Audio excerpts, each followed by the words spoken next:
9 मई case के 10 मुजरिमान को इस्लामाबाद की इंसदाद दहशतगर्दी की अदालत ने सजाएं सुना दी। 9 मई केस के 10 मुजरिमान को इस्लामाबाद के इंसदाद दहशतगर्दी की अदालत ने सजाएं सुना दी। मुजरिमान की सजा में 6 साल तक कैद और जुर्माना शामिल है। कुल 17 मुजरिमान के खिलाफ 10 मई को FIR दर्ज की गई थी। नामजद मुलजिमान में से एक मुलजिम को बाद तफ्तीश बरी कर दिया गया था। नामजद मुलजिमान में 6 रूपोश हैं, जबकि 10 को सजाएं सुनाई गई हैं।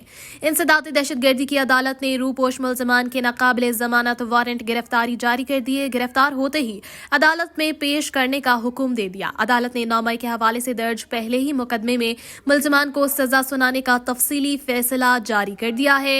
10 मुजरिमान को मुख्तलिफ दफात में मजमूई तौर पर 4 साल कैद की सजा सुनाई गई। जमानत पर रिहा मुजरिमान को दिफा 341 में 1-1 माह कैद और 1-1 हजार रुपए जुर्माना किया गया। दिफा 186 में मुलजिमान को 3-3 माह कैद और 1-1 हजार रुपए जुर्माने की सजा सुनाई गई।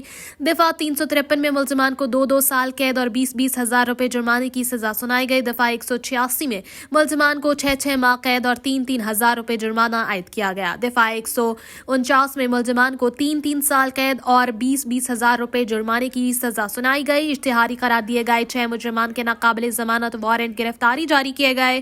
तहरीरी फैसले में कहा गया कि मुलजिमान के खिलाफ दिफा 382 और 436 साबित नहीं की जा सकी। मुलजिमान का ताल्लुक एक सियासी पार्टी से बताया गया, लेकिन शिकायत में ऐसी कोई बात नहीं लिखी गई।